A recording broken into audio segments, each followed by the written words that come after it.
Fulio building की तरफ। अच्छा गुरमीत, मैं अक्सर उनको पाजी कह के उच्चारण करता हूँ, हमारे साथ आने वाले गुरुकुल में भी होंगे, याद रखिएगा। और उनका एक दुर्लभ सा सेशन, यकीन मानिए आप सुनिएगा, मज़ा आ जाएगा। मैं पिछली बार स्टूडियोज़ में नहीं था क्योंकि उस दिन मेरा कोई सेशन नहीं था, बट मज़ा आ गया था। इस बार मैं रहूँगा सेशन में भी। पाजी, पिछली बार जब हम मिले थे ना इस गुरुकुल में, तो हालात दूसरे थे, सेंटिमेंट्स दूसरे थे, लिक्विडिटी मार्केट्स को चेस कर रही थी। इस बार का ये गुरुकुल देखना क्या ज़रूरी है, क्या पढ़ाएंगे आप इस बार? क्योंकि प्रोस्पेक्टिव, लिक्विडिटी, सेंटिमेंट, और जो लोग 2020-21 में आए थे वो इस वक्त डिफरेंट स्टेट में हैं। क्या पढ़ाएंगे आप इस बार गुरुकुल में? Veer ji, thank you. और मुझे इसका पार्ट बनाने के लिए। और देखिए, हम तो क्या सिखाएंगे, मार्केट सिखाता है। और मार्केट बार बार ये बोलता है कि बेसिक्स को मत भूलिए। बेसिक्स में आपका अर्निंग ग्रोथ आता है, वैल्यूएशन आता है, आपको बैलेंस शीट कैसे देखना है, बिजनेस मॉडल को कैसे देखना है, कौन सा बिजनेस कितना स्केलेबल है, वो आप कैसे पता कर सकते हैं। उसे एक होते हैं रिस्क मैनेजमेंट टूल्स, क्या क्या है, जैसे हम आप जैसे स्क्रीन पे दिखा रहे हैं, फॉरेंसिक चेक जिसे हम बोलते हैं, कहाँ पे रेड फ्लैग है। तो आई थिंक बेसिक्स पे बात करेंगे। और मैं हमेशा बोलता हूँ कि जब बाजार बढ़ रहा होता है बहुत तेजी से, तो रिस्क बढ़ रही होती है। और बाजार जब घट रहा होता है बहुत तेजी से, तो एक्चुअली रिस्क कम हो रही होती है। लेकिन हमारा जो ब्रेन है वो हमें दूसरा दूसरे सिग्नल देता है। तो मैं हमेशा बोलता हूँ कि 50% इन्वेस्टिंग फंडामेंटल है, 50% बिहेवियर है। तो आई थिंक थोड़ा सा बिहेवियर मैनेजमेंट पे भी चर्चा करेंगे। और हम हमेशा देखते हैं वीरू की, जब कि कोविड में ये शेयर इतने का आ गया था, लेना चाहिए था। टाटा मोटर 100 रुपए का आ गया था, लेना चाहिए था। इंडियन होटल 90 रुपए का आ गया था। कैसे कितने सारे शेयर है, डीवी स्लैब। लेकिन जब जब करेक्शन आता है, शार्प करेक्शन आता है, तो हम उसको उस समय करेज जो होती है इन्वेस्ट करने की, वो कम हो जाती है। तो पेनफुल पीरियड है ये। बट जो है, मुझे लगता नहीं कि कोई ग्रोथ स्टोरी में इंडिया की कोई बहुत बड़ा डेंट लगा है। तो इस पे बात करेंगे कि कैसे इस फेज को नेविगेट करना वो कहते हैं ना, सिलेंडर के पैसे से डिफेंडर को कैसे, है ना पाजी, है। थोड़े पैसे से।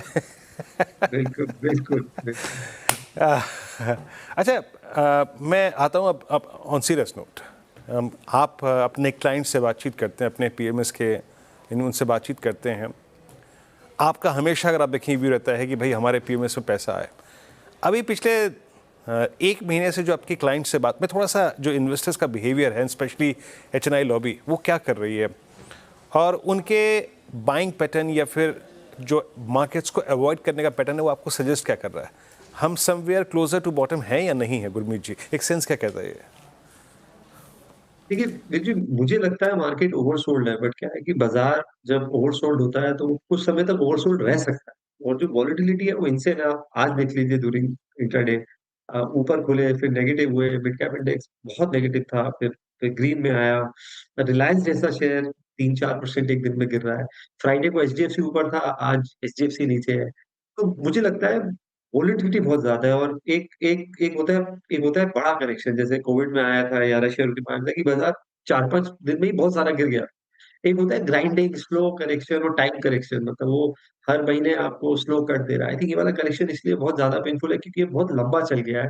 5-6 महीने हो गए और बहुत ग्राइंडिंग रहा है। स्पेशली जो लास्ट 2 हफ्ते रहे हैं बहुत ही ब्रूटल रहे हैं। क्योंकि क्या होता है, जब आप 10-15% डाउन होते हो और 10% जब उसके ऊपर डाउन होते हो, तो वो ज्यादा हिट करता है। तो हमारा हम जो वे मैंने 2 चीज़ें देखने को मिल रही है। एक थोड़ा-सा जो बड़े फैमिली ऑफिसेज़ हैं, एचएनआईज़ हैं, वो थोड़ा-सा टैक्स हार्वेस्टिंग कर रहे हैं। नीचे थोड़े से लॉसेस बुक कर रहे हैं, वो थोड़ा लार्ज कैप की तरफ झुकाव बढ़ा है। तो मुझे लगता है उसमें से थोड़ी आपको ज़्यादा वॉलेटिलिटी भी देखने को मिल रही है। दूसरा, स्मार्ट मनी जो है वो ये देख रहा है कि कौन से स्टॉक में न्यूज़ अच्छी है पर वो फिर भी गिर रहा है। तो जहाँ रिजल्ट अच्छे आए हैं, वैल्यूएशन रीज़नेबल है, बट स्टॉक गिर रहा है। जैसे अभी आप फरवरी के ऑटो नंबर देखिए, आइशर और एमएनएफ के नंबर बहुत अच्छे आए हैं, दिख रहा है फैक्टर सेल अच्छी है, वॉल्यूम ग्रोथ दिख रहा है, वैल्यूएशन रीज़नेबल है, बट स्टॉक ने अंडर परफॉर्म किया है। सिमिलरली बैंक्स हैं, अब इतने 12 साढ़े 12 के मल्टीपल के बाद अगर बैंक निफ्टी का आज फिर 200-300 पॉइंट डाउन है, मतलब बहुत ज्यादा ओवरसोल्ड जोन में है। बहुत सारे बैंक बुक वैल्यू के नीचे आ गए, कुछ पीएसयू बैंक तो 0.5 0.6 बुक पे है। तो तो आपको ये देखना है कि कहाँ वैल्यूएशंस जो है रीज़नेबल है और कहाँ न्यूज़ अच्छी है, बट अगर स्टॉक अच्छा नहीं कर रहा है। आई थिंक ये पहला पॉकेट है जहाँ पे फोकस करना चाहिए। और अगर बहुत ज़्यादा डर लग रहा है और परेशान, तो कई बार हम कहते हैं कुछ मत करिए, कुछ टाइम के लिए कुछ ना करना सबसे अच्छा डिसीजन। कुछ ना करना कुछ समय के लिए वाक़ई आई मीन मेरे बहुत सारे मित्रगण ऐसे हैं, चाहे वो पीएमएस तो नहीं मतलब फंड मैनेज जो करते हैं, उन्होंने पाजी बहुत दिनों पहले सिस्टम बंद कर दिया था। एक होती है ना लॉन्ग ओनली अप्रोच कि हम डिप पे ही बाय करेंगे और लॉन्ग को हेज कर लेंगे, उन्होंने काफ़ी समय सिस्टम बंद कर दिए थे पहले। अच्छी बात है खैर। अच्छा, अब आते हैं सीक्वेंस ऑफ इवेंट्स पे। कुछ इवेंट्स जो पिछले 20 दिन में हुए गुरमीत जी, उसमें ईवी को लेके बहुत चर्चा हुई। फिर आपने सुबह सुबह सेल्स फिगर्स भी देखे होंगे, टू व्हीलर्स के नंबर काफ़ी ख़राब रहे। मारुति का केस, टाटा मोटर्स का केस, एमएनएम के नंबर्स बहुत स्ट्रॉन्ग रहे और आप एमएनएम को देख भी रहे हैं कि वो देश के दूसरे नंबर के पोजीशन पे आ चुकी है पैसेंजर व्हीकल सेगमेंट में। आपका ऑटो में इस वक्त व्यू क्या है? कुछ ऐड किया आप लोगों ने?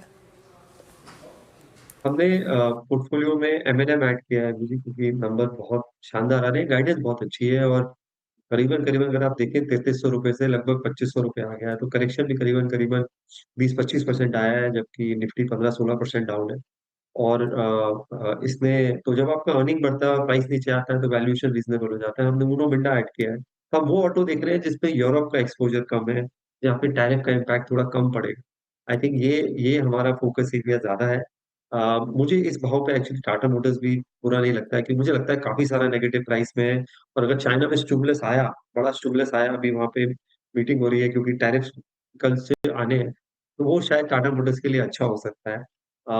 उसके अलावा हम जो है सॉफ्टवेयर रिलेटेड प्ले जो है कार्स का, उसपे भी थोड़ी-सी निगाह रख रहे हैं। अगर थोड़ा और करेक्शन मिलता है, केपीआईटी में मिलता है या टाटा एल्क्सी में मिलता है, तो उसपे निगाह रहेगी। फॉर द टाइम बीइंग अभी हमने ऐड नहीं किया है, बट अगर थोड़ा-सा प्राइस करेक्शन और मिलता है 10-15% का, तो वो भी देख सकते हैं। बिल्कुल गुरमीत जी, आपने ऑटो सेक्टर को लेकर अपनी राय रखी। Good afternoon. लेकिन आज कुछ ऐसे स्टॉक्स भी देखे हमने जिसमें अच्छी तेज़ी देखने को मिल रही है, स्पेशली समर से पहले आप देखें वोल्टास देखें, ब्लू स्टार देखें, काफ़ी ज़्यादा एक्शन पर्टिकुलर्स काउंटर में, कैपिटल गुड्स में देखने को मिल रही है। क्या लग रहा है सर आपको कि इस पर्टिकुलर सेक्टर में आपने कोई रुझान रखा है अभी फ़िलहाल सीजनल चेंज के अकॉर्डिंग? देखिए, फ़रवरी सबसे बहुत टाइम बाद गर्म महीना रहा है। मैं तो नॉर्थ में हूँ, तो इतनी गर्म फ़रवरी नहीं देखी है हमने। तो हो सकता है इस बार सब प्रेडिक्ट कर रहे हैं कि जो हीट है, टेम्परेचर है, नॉर्म वैसे भी ग्लोबल वार्मिंग का इश्यू है, वो लंबा रहेगा।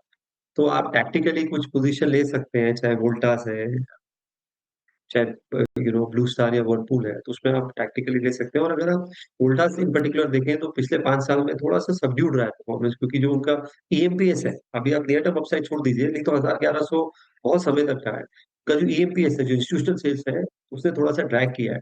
प्लस जो बेको उन्होंने एक्विजिशन किया था, जहाँ पे वो बाकी अप्लायंसेस में गए थे, फ्रिज में गए थे और बाकी अप्लायंसेस, वो इतना अच्छा सा टेक ऑफ नहीं किया है। तो वोल्टास देख सकते हैं। और हम थोड़ा-सा कंजम्पशन प्ले को थोड़ा ब्रॉड बेस करना चाहते हैं, हम उसपे ट्रैवल टूरिज्म डालना चाहते हैं। महाकुंभ में हमने देखा बहुत अच्छा फुटफॉल रहा है, तो उसमें होटल रिलेटेड प्ले है, एयरलाइन रिलेटेड प्ले है, कंजम्पशन रिलेटेड प्ले है, टूरिज्म रिलेटेड प्ले है, आईआरसीटीसी है। तो हम थोड़ा-सा उसको एक्सपैंड करके देखना चाह रहे हैं और डिस्क्रिशनरी में टेक्निकली ऑटो भी आता है। तो टू व्हीलर्स में अगर आप देखेंगे तो टीवीएस के नतीजे बहुत अच्छे हैं, मैनेजमेंट अच्छी है, डेट कम हुआ है, लगभग ना के बराबर हो गया है। नंबर्स बहुत अच्छे आए हैं, आज आज मार्केट में ऊपर है 4-5%, जबकि इतनी नेगेटिविटी है। इस टफ एनवायरनमेंट में अगर किसी के नंबर्स अच्छे आ रहे हैं, अर्निंग मल्टीपल रीज़नेबल है, मुझे लगता है वहाँ पे फोकस करना चाहिए। ये कुछ ऐसे स्टॉक्स जो आपको अच्छे लग रहे हैं फिलहाल। लेकिन आज एक और स्टॉक फोकस में था, अल्ट्राटेक सीमेंट की बात कर रही हूँ। इनफैक्ट आपने न्यूज़ फॉलो ही किया होगा सर, जिस तरीके से थर्सडे और फ्राइडे के सेशन में उस पर डेंट पड़ता नज़र आया था, जब उन्होंने कहा था कि केबल एंड वायर स्पेस में वो एंट्री ले रहे हैं। उसके बाद आज देखिए अच्छा पुल बैक देखने को मिल रहा है। मैनेजमेंट की तरफ से एक एश्योरेंस आई कि अब वो अपने कंपनी को डाइवर्सिफाई नहीं करेंगे, सेंटिमेंट सुधरा है। तो आपका नज़रिया क्या बदला है अल्ट्राटेक सीमेंट को लेकर? आप क्या बुलिश हैं इस पे, कैसे देख रहे हैं आप इस स्टॉक को? देखिए, मेरा ये मानना है कि पहले हालाँकि बिरला ओपस जो पेंट है उन्होंने ग्रासिम में किया है और यहाँ पे केबल एंड वायर कर रहे हैं। डिस्ट्रीब्यूशन नेटवर्क सीमेंट, पेंट का और केबल और वायर का बहुत अलग होता है। तो हालाँकि ठीक है, हाई आरओसी बिज़नेस है और 18,000 मैं ये मानता हूँ कि शायद पहले पेंट्स में एक एक क्योंकि काफ़ी कैपेसिटी बिल्ड करी है, मार्केट शेयर अभी लगभग 3% ही लिया है और एशियन पेंट्स वहाँ पे 60% मार्केट शेयर पे था, 60 से ज़्यादा था। यहाँ पे जो केबल एंड वायर मार्केट है, ये बहुत फ्रेगमेंटेड है। अगर आप अनऑर्गेनाइज्ड मार्केट और बड़ा है, तो आप उसको ऐड कर लेंगे तो शायद पॉलीकैब का शेयर 12% ही है। ऑर्गेनाइज्ड में ऐड करेंगे तो शायद 20-22% है। तो मैं हमेशा बोलता हूँ कि कोर पे ज़्यादा फोकस होना चाहिए और सीमेंट में भी कंसोलिडेशन हो रहा है, क्योंकि अब 2 लार्ज प्लेयर निकल के आ रहे हैं, जो कि अदानी है और अल्ट्राटेक है। तो मेरा ये मानना है कि टू मच डाइवर्सिफिकेशन कोर से अच्छा नहीं होता है। हालाँकि उन्होंने क्लैरिफाई किया है कि उनका फोकस जो है स्ट्रेटेजिक है और रिटर्न रेशियोज बूस्ट करना है और नेटवर्क को एनकैश करना है। तो जब तक वो प्राइसिंग में नहीं पड़ते हैं और उसको स्ट्रेटेजिक रहने देते हैं और स्मॉल पार्ट रहता है बिज़नेस का, तब तक प्रॉब्लम नहीं है। लेकिन अगर अगर और चेंज होता है, तो ये कहीं कहीं जब भी कैपिटल एलोकेशन डिसीजन होगा, स्ट्रीट 1-2 क्वार्टर के लिए थोड़ा-सा सर्कमस्पेक्ट हो जाती है, देखना चाहती है कि किस तरफ कैपेक्स हो रहा है। तो मेरे हिसाब से सीमेंट में ओवरऑल ट्रेंड्स अच्छे हैं, बट मैं न्यूट्रल हूँ इस लेवल पे एडिंग सीमेंट स्टॉक्स। पता है भाजी, हमने भी जिनसे बाजार सीखा था ना, बड़ी अच्छी बात वो बोलते थे कि दिल्ली एनसीआर में जब ककड़ी बिकनी शुरू हो जाए ना, तो वोल्टास लॉन्ग कर दिया करो। तो मैंने परसों नोएडा में देखी थी, ककड़ी बिक रही थी और तब से यकीन मानिए 2 दिन से वोल्टास तेज़ी में है। कुछ बातें जो है वो गुरु मंत्र के तौर पे काम करती है। अच्छा, मैं एक स्पेस पे और बात करता हूँ आपसे, और वो है capital market segment. Look at BSE, MCX, CDSL, camps जो प्राइस डैमेज हुआ है। गुरमीत, आप लोगों के पास क्या था और क्या एवरेज आउट करना चाहिए, और लॉजिक क्या है आपका इस पर अगर एवरेज आउट करना चाहिए तो? हमारे पोर्टफोलियो में 2 स्टॉक्स हैं कैपिटल मार्केट प्ले के करंटली, सीडीएसएल है और कैम्स है। डेफिनेटली थोड़ा-सा वॉल्यूम कम हुआ होगा, तो शायद थोड़ा इम्पैक्ट आपको सीडीएसएल में देखने को मिल सकता है। क्योंकि अभी निखिल कामत जी का भी ट्वीट आया कि 15 साल बाद ट्रेडिंग वॉल्यूम्स जो है कम हुए हैं और ये मार्केट सेंटिमेंट लिंक्ड होता है। लेकिन अगर आप दोनों का बिज़नेस मॉडल देखें, जैसे सीडीएसएल है, इसमें खाली ट्रांजैक्शन रेवेन्यू ज़रूर इम्पैक्ट होगा, बट उसमें एन्युटी है, नॉन ट्रांजैक्शन रेवेन्यूज़ हैं, जैसे केवाईसी करते हैं, ई-वोटिंग करते हैं, तो रेवेन्यू स्ट्रीम्स मल्टीपल है। सिमिलरली आपका इंश्योरेंस का भी डीमैटेरियलाइज़ेशन ग्रेजुअली हो रहा है, एआईएफ्स का हो रहा है। तो मुझे ठीक है, शॉर्ट टर्म में थोड़ा ब्लिप आएगा, वैल्यूएशन स्ट्रेच थे, तो बाजार में थोड़ा प्राइस करेक्शन भी हुआ है और टाइम करेक्शन भी होगा। सीडीएसएल लगभग 2000 से 1100 है, तो लगभग 40-45% पे है। तो मेरे हिसाब से लेकिन फंडामेंटल स्टोरी ये है कि ये इक्विटी कल्चर बढ़ना है, फाइनेंशियलाइजेशन और सेविंग होनी है, न्यू जनरेशन है वो डिजिटल कंजम्पशन करेगी, तो मुझे लगता है ये मौका है एक्यूमुलेट करने का। ये वाला क्वार्टर थोड़ा सॉफ्ट आ सकता है, क्योंकि इसमें मार्केट इम्पैक्ट होगा, पर लंबे समय में कोई दिक्कत नहीं। इनफैक्ट अगर बीएसई और गिरता है यहाँ से और थोड़ा और रीजनेबल हो जाता है, तो उसको भी कंसिडर किया जा सकता है, क्योंकि बीएसई अभी भी बहुत महँगा है। अगर आप एनएससी देखें अनलिस्टेड मार्केट में, तो एनएससी आपको 26-28 के मल्टीपल पे मिलता है। बीएसई लगभग उससे डबल है। तो मुझे लगता है कि कहीं न कहीं ये वैल्यूएशन इस मार्केट, ये बाज़ार, अगर आपका वैल्यूएशन ज़्यादा है, थोड़ा भी मिस आता है नंबर में, बहुत पनिश करता है। ये हमने बहुत सारे केसेज़ में देखा है। तो यहाँ पे थोड़ा-सा केयरफुल होने की ज़रूरत है, बट जैसे मैं बोल रहा हूँ, स्ट्रक्चरली कोई प्रॉब्लम नहीं है। मतलब ऐसा कोई फंडामेंटल इश्यू नहीं है, कोई भी कैपिटल मार्केट में। इनफैक्ट अच्छी एएमसीज़ भी आप ऐड कर सकते हैं। वहाँ पे भी नंबर थोड़ा सॉफ्ट आएगा मार्क टू मार्केट की वजह से, क्योंकि management fees mark to market value of assets पे होती है। एवरेज हम जिसे बोलते हैं, daily average net asset value जिसे हम बोलते हैं, उसपे थोड़ा-सा इम्पैक्ट आ सकता है। उसमें भी अगर गिरावट आती है, तो निप्पॉन है, एचडीएफसी है, लिए जा सकते अच्छा, मैं पॉसिबली यहाँ पे लास्ट प्रश्न पूछूंगा आपसे। गुरमीत जी, ये जो टैरिफ वॉर के चलते सडनली यूएस में इन्फ्लेशन बढ़ने का खतरा, और वो ट्रांसलेट तमाम आईटी कंपनियों के स्टॉक प्राइसेस पे हुआ है, और हमारे यहाँ तो ये 41,000 से 37,000 का प्राइस डैमेज निफ्टी आईटी पे सिवियर था। मतलब 4 दिन के अंतर्गत 4 दिन के अंतराल में प्राइस डैमेज हुआ है। ये फॉल आपको लगता है कि बहुत लॉजिकल था, और अगर था तो क्या आईटी पर अप्रोच रखें इस वक्त, एंड स्पेशली वो जो सिर्फ 2-3 दिन के अंतराल में लार्ज कैप आईटी में डैमेज हुआ है, क्या उसको बाय करना चाहिए? हैं। मुझे लगता है आईटी को सेफ हेवन मान के हम चल रहे थे कि यूएस अच्छा करेगा, डिस्क्रिशनरी स्पेंडिंग बढ़ेगी। तो जैसे ही यूएस का डेटा सॉफ्ट आया, जॉब डेटा सॉफ्ट आया, जीडीपी आंकड़े सस्ता, इन्फ्लेशन ऊपर आई, तो मार्केट को कहीं न कहीं लगा कि अगर यूएस में स्टैगफ्लेशन हुआ, तो टेक स्पेंडिंग में एक्चुअली फ़र्क पड़ सकता है, और इसलिए इमीडिएट आपको नी जर्क रिएक्शन देखने को मिला। इनफैक्ट इस करेक्शन के बाद भी अगर आप देखेंगे व्यू, निफ्टी आईटी इंडेक्स 26-27 के पी पे है। तो और आपका ग्रोथ है वो सिंगल डिजिट है। तो बट क्योंकि आरओईज़ अच्छे हैं, कैश है पोर्टफोलियो में और थोड़ी विजिबिलिटी है कि डिसरप्शन कम होगा और थोड़ा डॉलर का इम्पैक्ट आएगा। वेज इन्फ्लेशन अब है नहीं, एट्रिशन इश्यू सॉल्व हो गए हैं। आईटी पे मैं न्यूट्रल हूँ, सिलेक्टिवली आप लार्ज कैप आईटी ऐड कर सकते हैं। मुझे लगता है एचसीएल टेक वैल्यूएशन बहुत रीजनेबल है। इन्फोसिस और टीसीएस में भी वैल्यूएशन मुझे लगता है इस लेवल पे रीजनेबल है। तो पोर्टफोलियो का थोड़ा बहुत होना चाहिए large cap IT. Bigger play आपको मिलेगा अगर कोई मिड कैप आईटी में अच्छा करेक्शन आता है, परसिस्टेंट में मान लीजिए यहाँ से अच्छा करेक्शन आता है, या जो अच्छे आईटी है जहाँ अभी भी 20% ग्रोथ, 15-20% ग्रोथ आपको दिख रही है, अगर वहां पे प्राइस करेक्शन आता है तो मैं वहां पे ज्यादा कीन रहूंगा।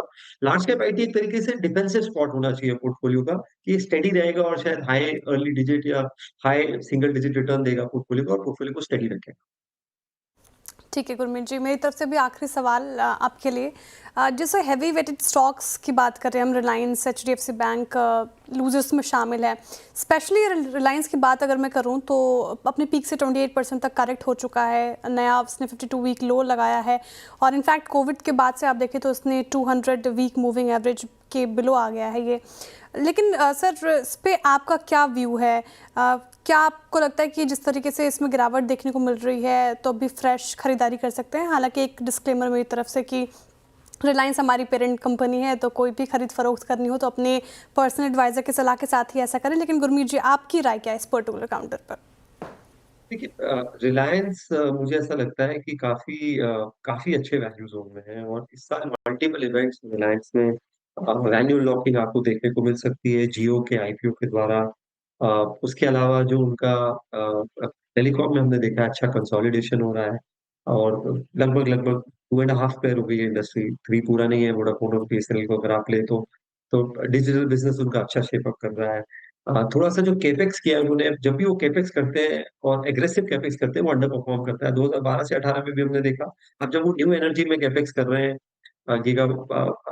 4 गीगा फैक्ट्रीज उन्होंने लगाई हैं, जामनगर में डेटा सेंटर बिल्ड हो रहा है, तो स्टॉक नियर टर्म में अंडर परफॉर्म करता है। बट रिलायंस का ये पैटर्न है, 2-3 साल कंसोलिडेशन होता है, फिर अच्छा करता है। तो मेरे हिसाब से तो बहुत लार्ज कैप में one of the most safe और अच्छा साइड देने वाला स्टॉक है मीडियम टर्म के लिए। तो हमने पोर्टफोलियो में इस गिरावट में पोर्टफोलियो में रिलायंस का वेटेज बढ़ाया है। ठीक है, आपने इस गिरावट में वेटेज बढ़ाया है। बहुत बहुत शुक्रिया गुरमीत जी, हमारे साथ जुड़ने के लिए, तमाम सवालों के जवाब देने के लिए। बहुत शुक्रिया सर आपके समय के लिए।